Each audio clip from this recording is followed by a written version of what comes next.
Uy bekasi bo'lish aybmi? Bugungi jamiyatimizda shunaqa stereotip rivojlandiki, agar ayol kishi ishlamasa, ayol faqat uy ishlari bilan, farzand tarbiyasi bilan shug'ullansa, go'yoki rivojlanishdan ortda qolgandek.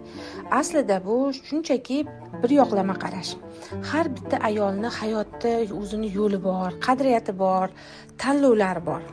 Kimdir ilm yo'lini tanlaydi, kimdir biznes qiladi, o'zini kasbida yuksaladi, kimdir esa ongli ravishda farzand tarbiyasini, oilasini, uyini birinchi o'ringa qo'yadi.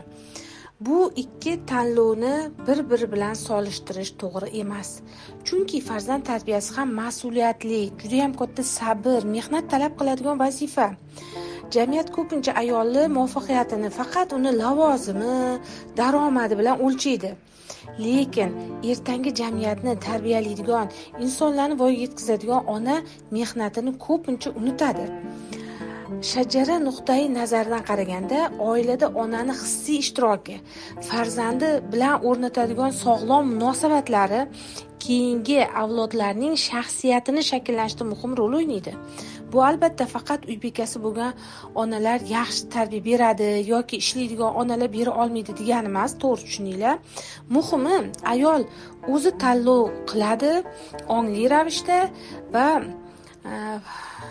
uning tanlovini biz hurmat qilamiz. Istasa biznesni tanlasin, ilmni tanlasin, istasa uy bekalikni va farzandlarga tarbiya berish tanlasin. Ayolni qadri uni qayerda ishlashi bilan emas, qanaqa inson ekanligi bilan belgilanadi. Uy bekasi bo'lish ham, karyera qilish ham bu uning tanlovi. Eng muhimi, bu tanlov boshqalarning bosimi bilan emas, ayolning o'z qadriyati va hayotiy maqsadlarga mos bo'lishi lozim. Eng muhim haqiqat shundaki, baxtli ayol boshqalarga o'xshashga intilayotgan ayol emas.